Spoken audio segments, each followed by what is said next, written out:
What's up, everybody? Welcome to After Hours. Jamie, you just got done watching it. How excited are you right now? I'm pretty pumped. The end of that game, I mean, the whole game was crazy, but the end of that game was Bananas.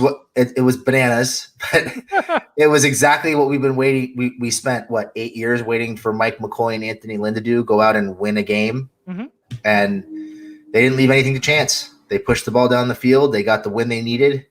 They took the chances they needed to. They put the ball in their quarterback's hands. They didn't try to run the clock out and play chicken shit football. It was amazing. Yeah, no, it was amazing. Brandon, talking about Herbert, man, he was so good today. There's so much to get into. First of all, cheers to you, Jamie. I'm glad you were able to watch it. Everybody else watching, appreciate you guys. Welcome to After Hours. This is going to be so much Let's start with a drink. Yes, please. It was a good day today. Chargers win. Both my kids had good softball games. Everything was good all the way around. Nicklet, man, I wish we could play there wasn't any copyright on YouTube and they wouldn't take this down right away. We would absolutely play our theme song because the Chargers are alive. There's so much to get into. I guess you want to start off with the 4 turnovers? Because that was amazing. We got the Asante Samuel diving pick interception. I mean, laid out for it. Amazing. Devon Campbell poking the ball out twice, once against Tyreek Hill, the other against Edwards-Helaire, Michael Davis picking it up. And then how big was that Alohi Gilman interception at the end of that game? There's a lot that unfolded, but that interception swung that entire game, and none of us are talking about it enough. Yeah, I mean, that defense, they gave up a lot of yards. They gave up some points. They bent a lot. But when they needed to, they held up and they got the turnovers they needed to kill drives. And, they're not dominant. They're not overwhelming with the pass rush. They're not stopping the run. The secondary is playing really well. But really what they are is opportunistic. They're not waiting around to get lucky. They're not waiting around for the offense to do everything. They're making their own luck. They're forcing turnovers. The fumbles were clearly a coaching point this week. They were going after the ball anytime somebody was running with the ball. In the open field, they were looking to punch it out, pop it out with their shoulder, what have you. And I mean, the 2 picks, the Asante Samuel pick was ridiculous. I mean, it seemed like he covered 10 yards in the air after he left his feet just to get there to catch it. Just absolutely incredible. The way that they came together, the way that they forced those turnovers to give the offense short fields, and continue to give the offense chances to climb back into the game and make the plays they needed to make. I mean, what more can you ask for? It's exactly what you look for out of a Brandon Staley defense. Yeah. What's up, Oscar? Costa Rica. Good to see you. No big plays again this week. Also, someone wanted to point out there was no play over 30 yards today. The largest play from scrimmage was 28 yards. It was a 28-yard pass to Travis Kelce. We saw in week 1, the longest pass of the day was the Terry McLaurin catch down the sideline. Week 2, CeeDee Lamb got 34 yards as well, but that was on the right before halftime where they kind of conceded yards to not give up the touchdown. So longest play of the year has been 34 yards. So the defense is completely, the secondary in particular, has kept the top on the defense. No big splash plays. And you look at that potent offense and how great they've been for so long. They didn't let Tyreek Hill beat them, which was a big sticking point in their game plan. They didn't let Tyreek Hill burn them at all today, which was awesome. And they let, Travis Kelce got some of his, but they tried to make somebody else beat them. And they just, in the end, they couldn't. Yeah. They shut that. They've been having some success for the last couple of years, shutting down Hill. I was expecting a lot more of Derwin James on Travis Kelce. Didn't see that as much as I thought. There was some Adderley on Travis Kelce. It looked like there was a lot of Kaiser White on Travis Kelce. They were mixing it up a lot more than I thought they would, and they gave up some yards in the middle of the field, but they were able to buckle down when they needed to. Yeah. Oh, yes, absolutely. So there's a couple things people want to talk about. First of all, how are you feeling? Is Mikey's sports question.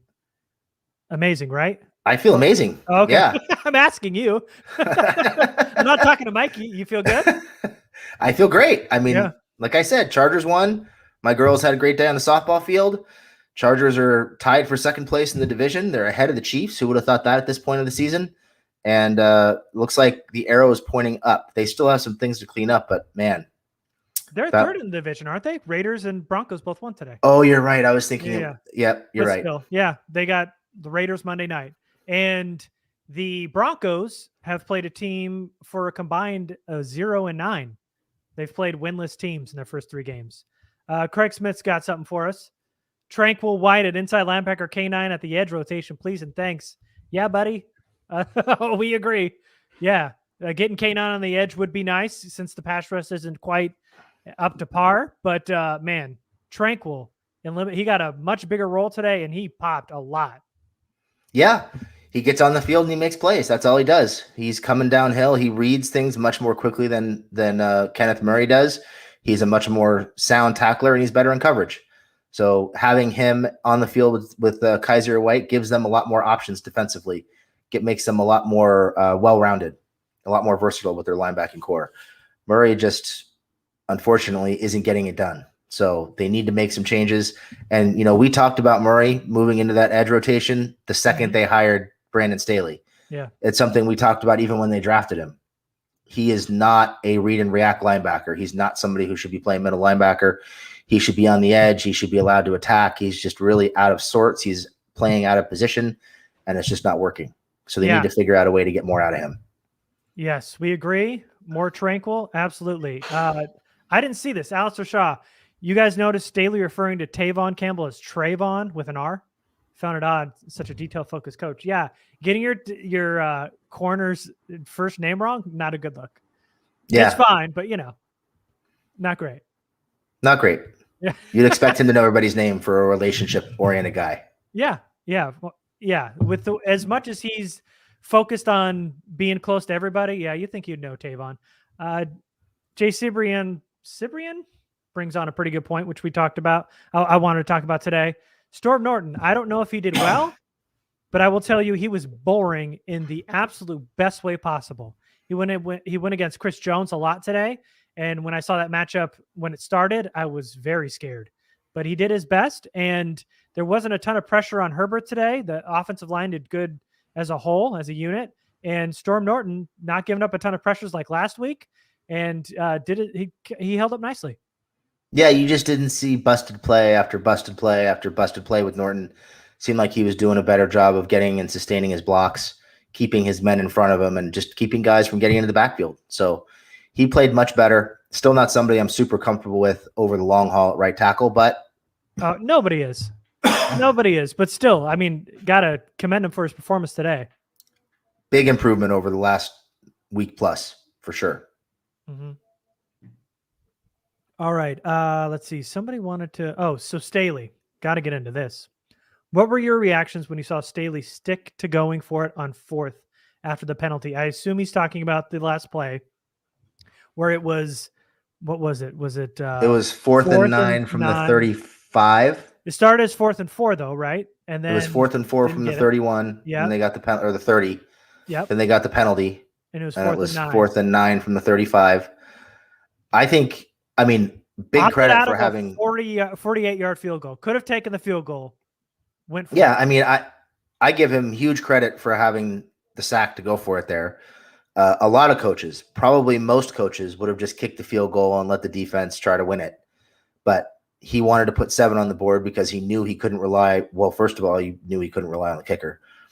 And second of all, he didn't want to give Mahomes the ball back with 3 minutes left on the clock. So they had to go for it. They had to burn more clock.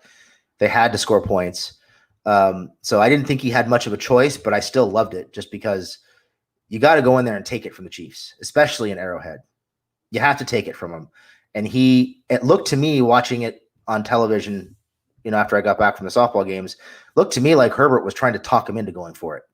They were having a conversation on the sideline and they were kind of going back and forth. And I really thought Herbert talked him into it. So to put the ball in Herbert's hands in that situation, let him read the defense and make the play was huge.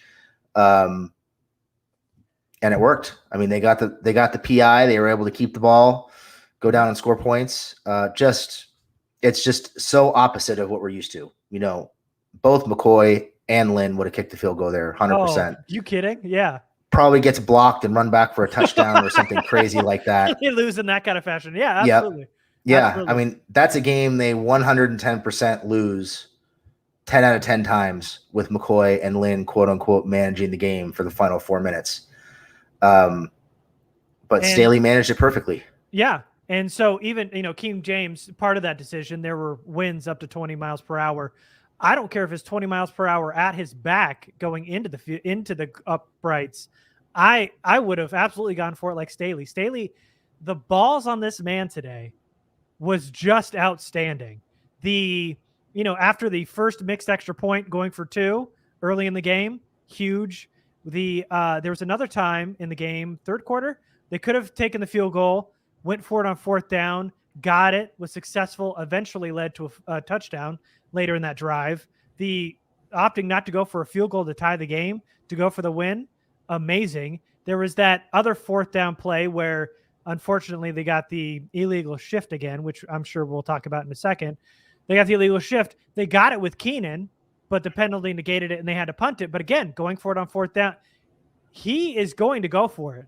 And you could see every time he's going over it in his head. There was one time where there's a 4th and 2, and they shot to Staley on the sideline, and him mouthing 4th and 2, hearing in his headset you could tell there was some kind of conversation about like the odds, the analytics. There was a conversation about whether or not he should go for this. And I just love this analytics-driven coach, this coach that wants to win ball games and not play conservative, and a guy that believes in his offense and wants to put the ball in Herbert's hands, which he talked about in the press conference after the game. Yeah, absolutely. I mean, what more can you say about him? Playing the numbers, trying to win the game, taking shots down the field, not being content to kick a field goal to take a 3-point lead and give the Chiefs a chance to win the game with a touchdown. Yeah, Garrett's a big fan of Staley's tremendous balls. True. Thank you, Evan. Absolutely. Did I say tremendous? But yes, I'm a fan of his huge, massive balls nonetheless. How about this? Has Staley moved into top 2? We've been talking top 5. Staley already top 5 somewhere. It's 3 weeks. Are we ready to put him in number 1 yet?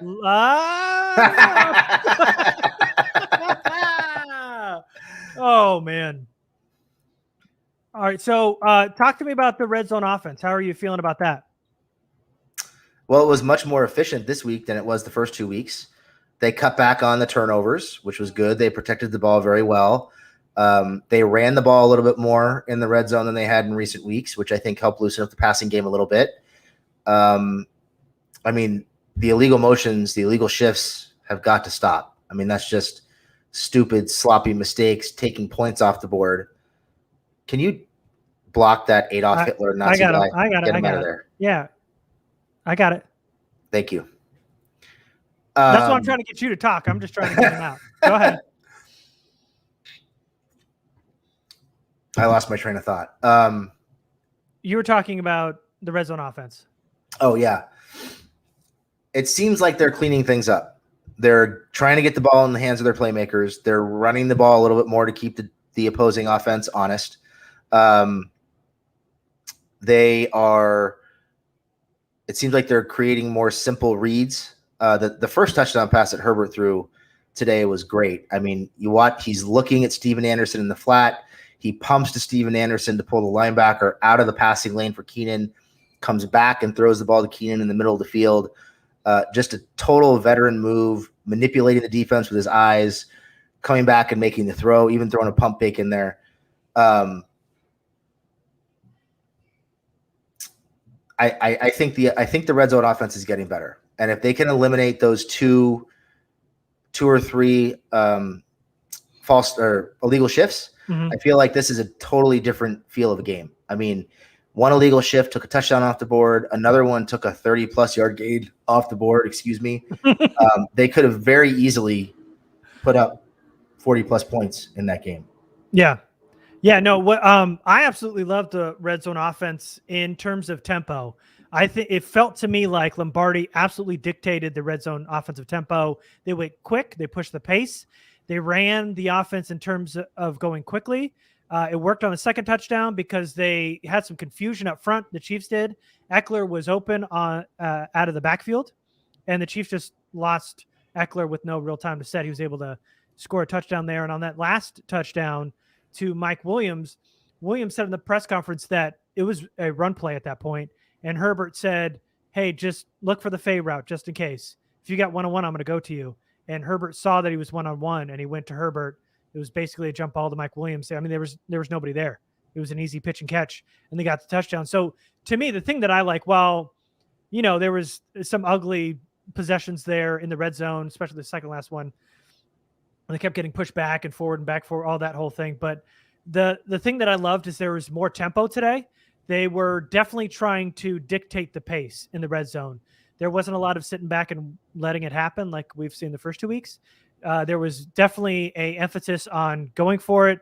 There was a lot of no huddle. There was quick snaps, and there was no chance for the Chiefs to really get set and think about what they're doing. And the Chargers just went after it. And I love that part of the red zone offense today.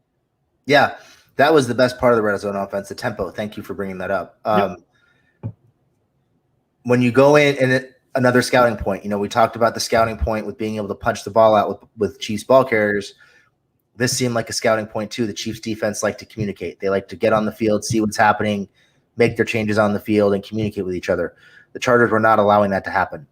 They were getting lined up quickly, snapping the ball quickly, and just getting the ball out and into a playmaker's hands in space. And it worked repeatedly. So getting that tempo going and, like you mentioned, dictating the pace instead of just letting the clock bleed down, making adjustments at the line and trying to outthink the defense, instead trying to rush the defense and hurry the defense and make them adjust to you, I think played a huge role in their ability to score the points they did in the red zone. Yeah. There's a lot of, thanks, Thomas. Appreciate it. There was a lot of talk, and if you guys have questions, we're just kind of burning through it here. Ask whatever you want. But people were mentioning Jerry Tillery today, who obviously flashed a lot.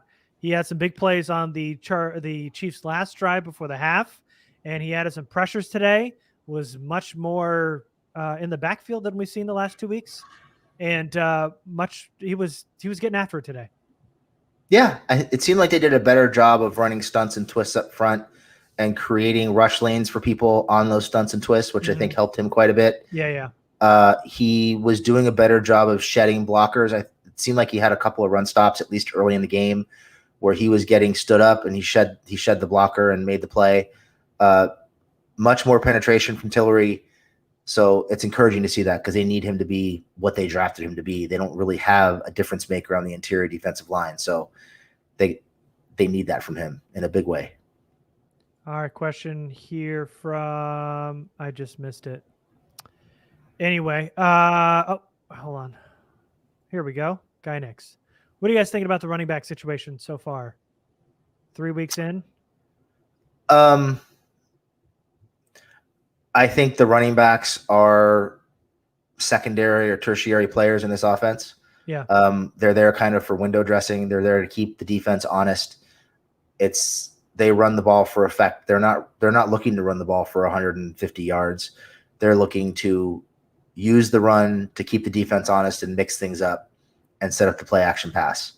So I'm not that worried about it. I think they'll probably find matchups later in the season where they can run the ball a little bit more. I would like to see them, if they're going to run the ball on the edges of defense more. It seems like they're trying to run the ball up the middle, or in the A gaps on first down more than I would like to see, instead of getting Eckler in particular out in space more, which I think they need. So I think we'll see some changes to the running game. I think they started their first 2 or 3 possessions today with runs again, and then they started to mix it up. Right. Once they were having a hard time moving the ball. But yeah, I'm not worried about the running back situation. I think Eckler's going to produce. They're going to find ways to get him the ball in space as a receiver and as a runner. And they're just looking, like I said, they're just looking to run the ball for effect. They're not looking to rack up huge yards on the ground. And I'm not sure they should with Herbert back there. Yeah. I mean, Staley had talked about it. You don't really need to have a great running back to be able to do it. And obviously it would be nice to have a balanced offense and have your 100-yard rusher. But what does it matter? You're putting it in Herbert's hands anyway. If you could do it just enough to put the pressure on the defense, run it enough just to kind of keep them honest, that's all this offense really needs right now. It's running through Herbert, and they don't really need, a Justin Jackson or Roundtree or Eckler, splitting snaps or figuring out who's RB1, RB2, RB3. It doesn't matter at this point. I agree with you there. Let's see. How plausible is it the Chargers will trade for an interior lineman, defensive lineman, I'm assuming, and I think low. Yeah, probably pretty low. I don't know that who's going to be available on the trade market, and that's just not in-season trades. Just has not been really the MO for Tom Telesco unless he's trading people away. He's not usually looking to add people. Nope. All right, this is a good question here. In their prime, who you got, Joey Bosa or Sean Merriman? Oh, Bosa's better. Yes. I agree. All right. Dang it. I was hoping you'd say Merriman. You think Justin Jones is going to make a difference for the run game when he comes back? No, he's not going to make a difference. This just isn't a good group on the interior of the line. It just isn't. I know there are a lot of Chargers fans out there who are high on Jones for some reason. I just haven't seen a lot from him. I just don't think he's been overly productive. He's had a hard time staying healthy. They just have a bunch of guys on the interior of that defensive line, and that's why they're getting chewed up on the ground so much, because they're getting driven back into the linebackers. It's just not a good combination for a team that's looking to dare teams to run the ball, to not be able to stop the thing that you're trying to encourage them to do. It's just not a good combination. Yeah. Even though they haven't given up a play over 34 yards this season, that run D is still sucks. It stinks. Edwards-Helaire, 100 yards today. He averaged 5.9 yards per carry today. I mean, they got whatever they wanted, and it's not a good group. I guess it could improve. I mean, slightly, but I just don't think they take away the run this year. This is just not a good enough group to stop the run. I think what we saw today is what the Chargers are going to be all year. If they can limit the big plays and take away some big weapons, they're okay giving up 100 yards on the ground as long as they don't let some of your best players hurt them. Like, they didn't let Tyreek Hill beat them today. What do you think about Nasir Adderley's physicality? He's really stood out the last 2 weeks in particular. He's making some big hits, going low on big running backs and taking their legs out. He had a couple big hits on Kelsey today. He is not playing small or timid like he was last year. He's out there looking to blow guys up. He's laying the wood for sure. And very impressed. It's not part of his game that I expected to see. So it's nice to see him out there as the last line of defense, making those tackles, physical tackles in the run game, and making big hits on tight ends and wide receivers. He almost actually forced a third fumble on Mahomes with a big hit with his shoulder, almost popping the ball out. Yep. Yeah, no, that was huge. And good bounce back last 2 weeks. He was kind of trouble in game one, but was really good these last 2 weeks against Dallas and now Kansas City. Let's see. All right. Punt returner. You ready to talk about KJ Hill again? Sure. So what do you think about that returner, the guy the Chargers signed from the Chiefs? I'm sure somebody will have his name in the chat and I forgot it. It's it looks like it's misspelled. It does. It's I can't remember his name, but we'll figure it out. I don't think they're going to be inclined to take the job away from Hill. That's my guess. He's a recent draft pick. They kept him for a reason. What that reason is, I don't know. He doesn't offer much as a wide receiver. He doesn't offer much as a punt returner. French. That's it. Thank you, Chris. French. Yep. French. It does look like a typo. I think they're going to ride it out with Hill for now. I don't think they're inclined to do anything to take him off the roster or take reps away from him. Yeah. All right. Let's see. I was gonna do this one here. How big of an issue is our run defense? Can we live with it and overcompensate with good coaching and prep? I mean, I kind of mentioned it. I think if you can give up 100 yards on the ground to Edwards-Helaire, but take away Tyreek Hill, the Chargers are going to take that all day. It's a good trade-off. Yeah.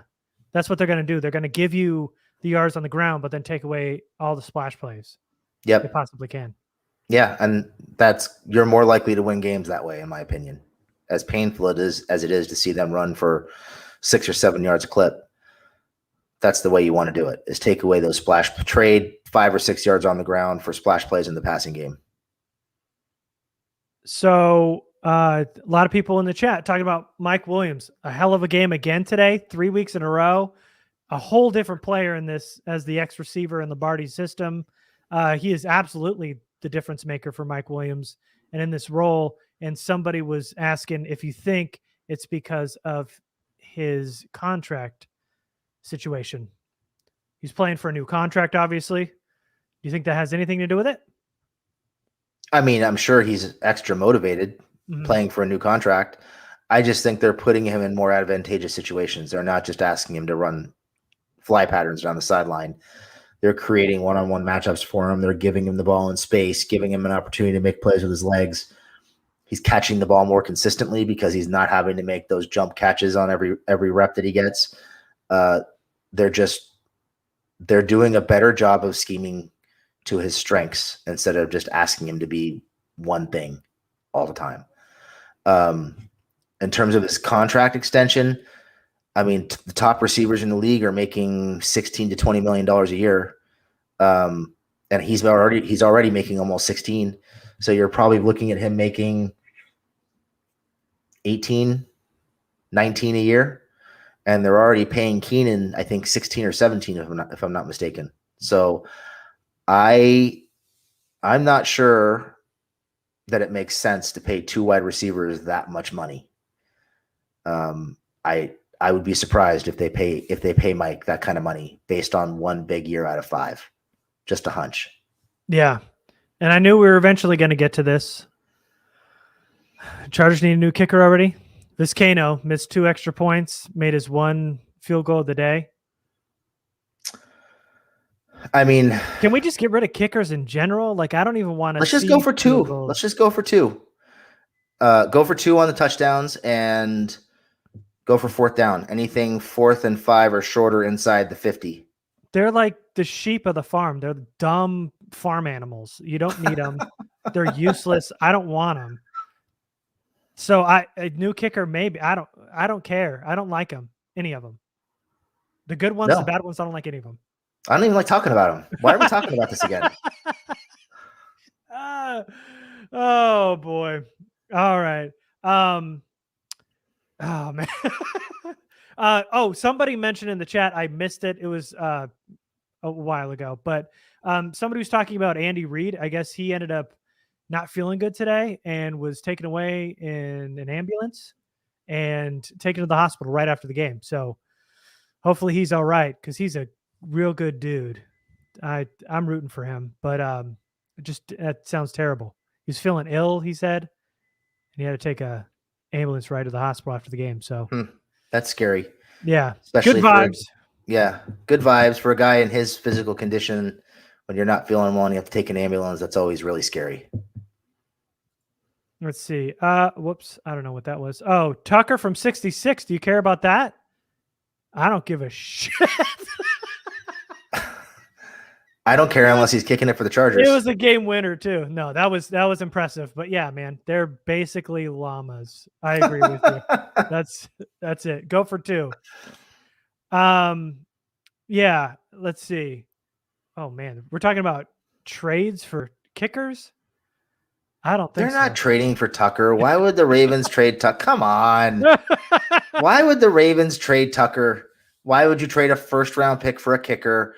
Come on. I know we're all drinking here and we're having fun, but come on. Hey, man, this is a safe space, Jamie. You can ask whatever question you want. Not for Nick, though. Oh, God. Okay, this is a good question. What was your favorite play of the day, Jamie?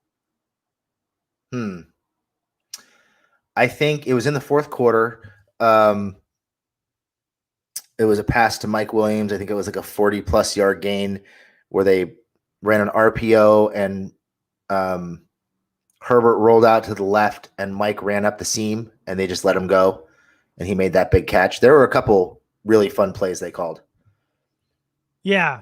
Offensively, that play to get Mike Williams open on the deep touchdown pass was awesome. I can't wait to watch the all-22 on that, where they looked like they ran a crosser underneath and they bit, and it left Mike Williams open over the top. But I think the most excited I got during the game was the Alohi Gilman interception. I know the touchdown to Mike Williams was great, but they were driving, and maybe I just expect Justin Herbert to score points. I just knew he was going to score there. So that's exciting, but that Alohi Gilman interception on that throw from Patrick Mahomes was probably one of my favorite of the day. Actually, you know what? I take it back. My favorite was Samuel's pick. Yeah, that was because of the way it flipped the momentum of the game early in the game and all the ground he had to cover to come up with that catch. That was definitely the play of the day. That just kind of set the tone for the whole game. And you talk about defining moments for teams early in the season, an opportunity to kind of establish an identity and decide who you're going to be. They had a couple. One was going for it on 4th and 4 right before the half, where they had the play called back because of the illegal shift. Yeah. That was a huge, bold call, knowing full well they didn't want to give the ball back to Mahomes with, 3 minutes left in the second and the first half. They didn't want to give him the ball back, so they ran a great play, called a great play. Everything worked, but they got busted for the illegal shift. And then the 4th and 4 in the fourth quarter, and again the 4th and 9 on the next play. Just really, putting themselves out there to win the game, not playing for a field goal, not playing to tie, not giving the Chiefs a chance to come back. Staley established himself as somebody who is going to be bold, who's going to take those chances. And that's something that I think the team will rally around. And it's not like, Anthony Lynn flexing on the sideline one time on 4th and 4 or 4th and goal against Denver, where they're trying to run the ball in and he's trying to force them to do something they can't do. This is playing the numbers, playing the odds, and taking that shot you need to take to win the game and control the clock. And they did it twice, once before the end of each half. And those are the kind of things that define your team. They could have folded. They could have folded after they didn't get that 4th down in the second half. They could have folded after they had the touchdown call back for the illegal shift in the fourth quarter. Yep. But they just kept coming. And that's not a trait that we're accustomed to with the Chargers, is that fight to the end, just keep coming. They would normally fold because their coaching staff would fold, and this coaching staff isn't going to fold. So when they, even towards the end of the game, they tied the game and gave the Chiefs a chance to win the game. And it was the same script last week, and they couldn't stop the Cowboys, and they were able to get a field goal late, but they didn't let them beat them this week, and they got a turnover and were able to drive.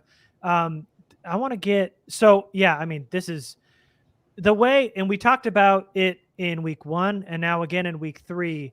There are things in which this team will overcome and win, coached by Brandon Staley, that they just wouldn't do under McCoy and wouldn't do under Lynn. This is teams that would lose heartbreaking games week after week after week, and this feels completely different. Having that loss last week doesn't feel good, but a lot of things went wrong, and they ended up getting beat. But this time, they didn't let any of those bad things that happened. Having another touchdown wiped off the board with an illegal shift is backbreaking, heartbreaking. They had everything going, and they scored a touchdown, and then they get an illegal shift again, which is a problem that Staley has to button up. And this is like the last week this could happen. It's 2 weeks in a row that this is going on. But regardless, they didn't let it beat them, and they went out and they won that game on the road against arguably the best team in the NFL, at least the best team in the AFC.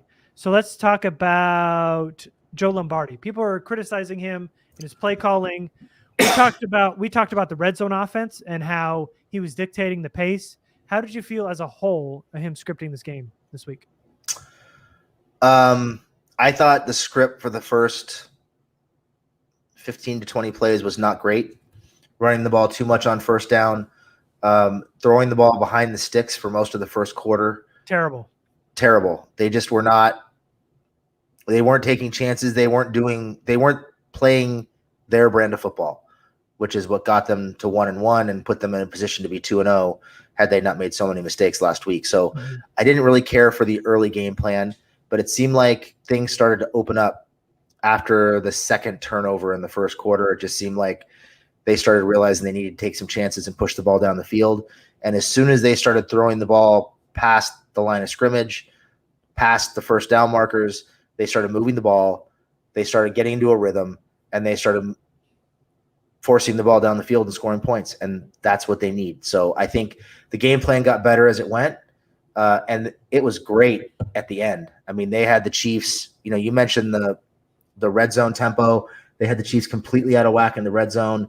They had them on their heels in the fourth quarter as they went up and down the field to match them score for score late in the game. I don't think the game plan is perfect, but I think you can see strong elements in the game plan in all 3 weeks.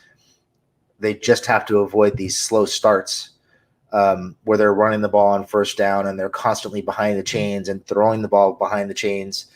They have to avoid that. But if they can avoid that and they can let Herbert be Herbert and make those throws, they're going to be in great shape. And I think Lombardi, look at what he's done for Mike Williams. Keenan's been productive. Jared Cook has been productive. Eckler has been productive the last 2 weeks. They're trying to get Guyton involved. We haven't really seen as much of Josh Palmer as we thought we would, but I'm sure that will come. I'm sure there's still more Parham coming. Yep, we got some today. We've seen some sprinkled in. I'm sure there's more coming. I'm a little concerned about Guyton's hands. He's just not consistent enough with his hands. That drop in the end zone was bad. The throw was a little late. Herbert saw him late because he was trying to go somewhere else, but he needs to come down with that. That's a bad play. He was involved in the illegal shift last week. It happened again this week.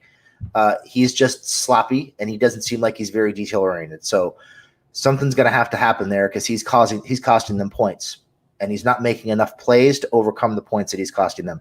He also had the illegal man downfield on a big screen pass to Keenan last week that cost them like a 30-yard play. So he's taking points off the board. He's taking big gains off the board. They got to clean that up. But I think the game plan as a whole, the way they're getting everybody involved in their balance has been very good. I like the way they're spreading the ball around. I like the shots they're taking in the intermediate and deep passing game. Once they get out of those slow starts, they're going to be in good shape. Yeah, and we mentioned it on our podcast last week that, even though they didn't put up a ton of points against Dallas, the offense was pretty electric. They just got a lot of points washed off the board. They got a lot of big plays taken off the field. So even though they didn't win last week, I don't have a ton of complaints about Lombardi. We had talked about last week about how every time they had a new possession, they ran the ball except one other time when it was a dump off to Eckler. So Eckler got the ball, I think it was 7 out of 7 times last week. And then early on today, it was the same thing. Their first drive, it was a run, didn't get much yards, and then you're backed up to 2nd and 7 and 8. So he fixed that later on in the game. And I just think the way in which they knew that the Chiefs' red zone defense was bad, and they knew that they had a leg up there one-on-one matched up.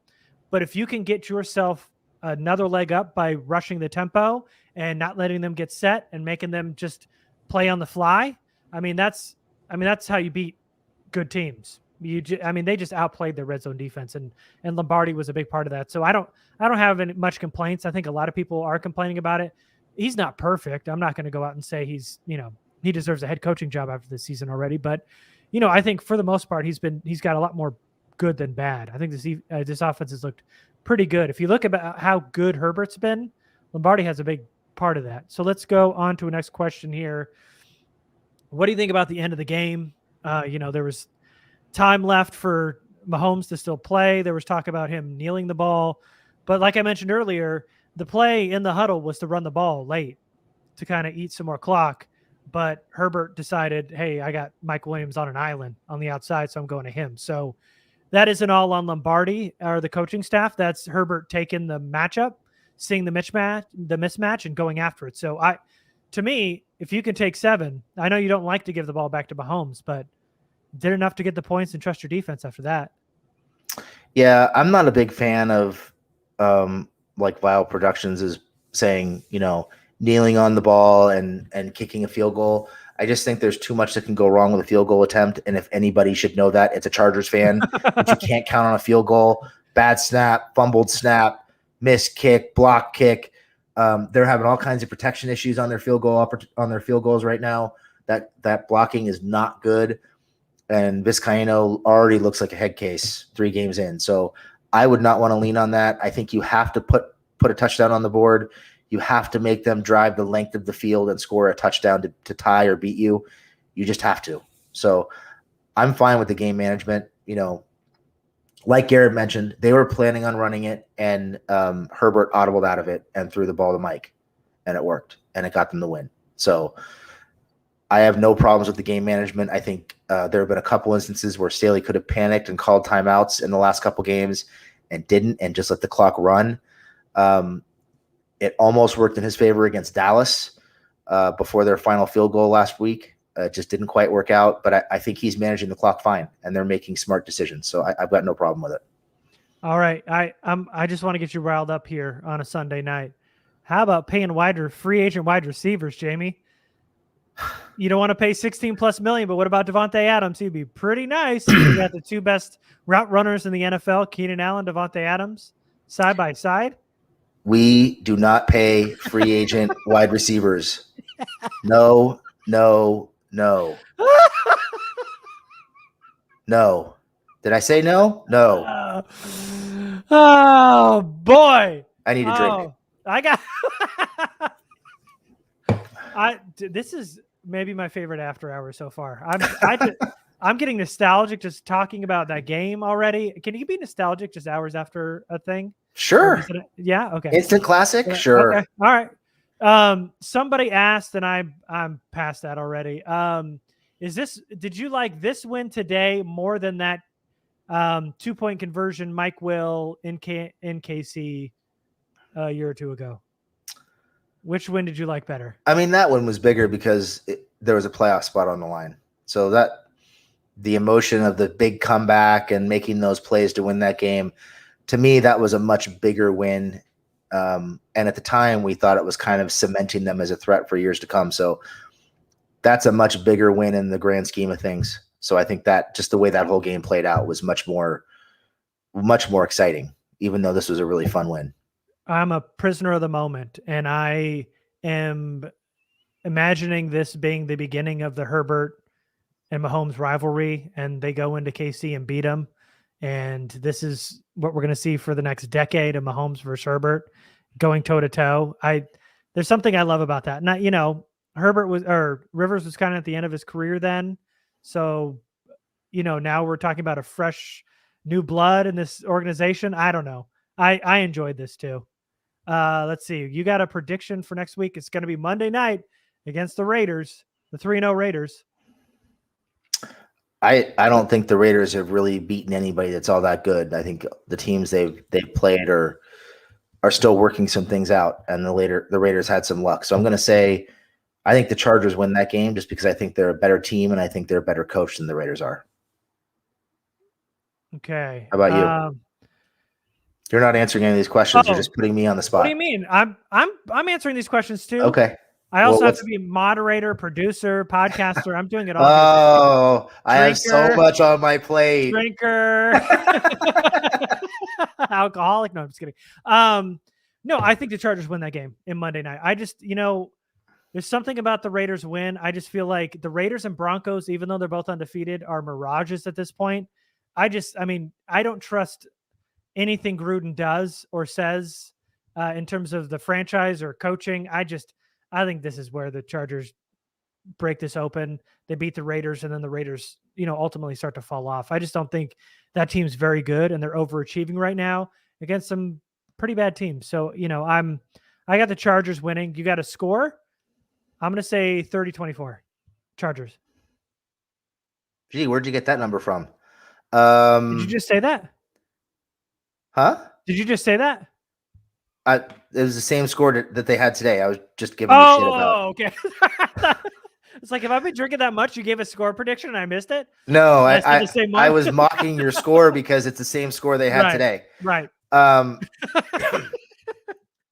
going to say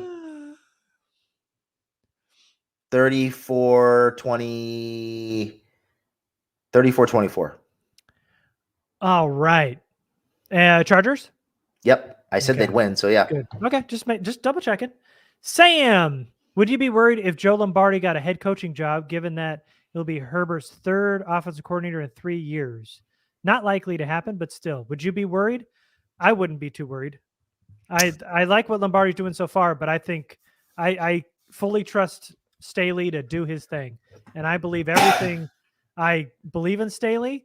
I think we should build statues of Staley. I think he's a top 5 head coach for the Chargers of all time. Number 1, baby, number 1. Somewhere between Norv and Shoddy. I don't think we've moved up to number 1 yet. I don't want to give him that. I'll let him earn that with a playoff win or 2 here, but maybe even a Super Bowl. Who knows? But no, I wouldn't be worried. It's not great. I mean, you don't like a changeover. I don't think that happens at all. But I'm not worried. I wouldn't be worried, and I wouldn't be worried because if you read about how the schemes are put together and how the coaches coach this team, I think everything is very collaborative, and I think Brandon Staley has his hands in literally everything. So while Lombardi might be calling the plays, I think Staley is heavily involved in the game planning. I think he's been heavily involved in designing the system around Herbert. And as a former quarterback himself, I think he's got a good handle on what Herbert likes and doesn't like. And just based on, the meetings they're having, asking Herbert what he wants to run and what he doesn't want to run and things like that. I don't think losing Lombardi would be backbreaking. I'm not even sure it would be a huge loss because I think Staley would just find somebody else to take his job and the system would stay the same. It's not like they'd be changing systems. They'd bring in somebody to run what they're already running. Yeah. Yeah. Is this right? The Raiders teams that they beat 0-9, didn't they beat the Ravens? The Ravens beat the Chiefs. Am I wrong on that? So they're 1-8. They did beat the Ravens. Yeah. Yeah. Anyway. Yeah, but the Broncos are definitely 0-9 for the teams they've beat. All right. Let's see. Way too early draft needs. Interior defensive line. That's easy. Interior defensive line, edge, kicker. Are we back there again? Yeah. Do we have to go there? Right tackle? Yep. Right tackle for sure. Yep. Those are the needs. Yeah. Maybe, they just took running backs in the last 2 drafts. I was going to say maybe a running back, a bigger back, but you don't want to go there. Wide receiver, possibly if Mike walks. I don't know how safe you feel with Allen, Guyton, and Hill and Palmer right now. Yeah. Yeah. Let's see. All right, guys, go ahead and give us your questions. We're getting close to wrapping up here. Thanks for joining us. Everybody's been a lot of fun. Anyone notice if Rumpf did anything with his boss snaps? I think he meant to say Bosa snaps. Bosa snaps. I like boss snaps. I like boss snaps better, and I'm going to use it. I saw a couple tackles around the line of scrimmage in the run game. I saw a couple of decent bull rushes for him where he helped collapse the pocket. Seemed like he was getting a little bit of pressure here and there. So nothing that really stood out, but he flashed a couple times. Mm-hmm. Yeah. I think he flashed a little bit, but no, there wasn't a ton of Rumpf for me that I saw. Let's see. Should we try to get Jamie Collins, says Manny Romero. I say an absolute emphatic no. He looks absolutely washed. He does not look good at all anymore. This is it. He's retiring at the end of this year. He does not look good. Yeah, he does not look good. And again, the defensive front isn't good enough to really help him be that effective. So I think that'd be a waste of a trade. Yeah. And someone mentioned tight end. Yes, that's a draft need as well, with Jared Cook being a free agent. Sure. Let's see.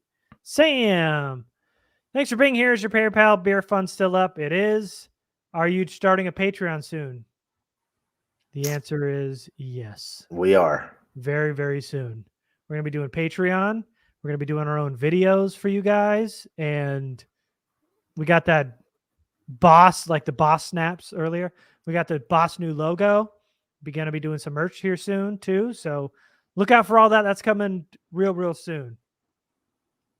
What is the best unit of the team so far?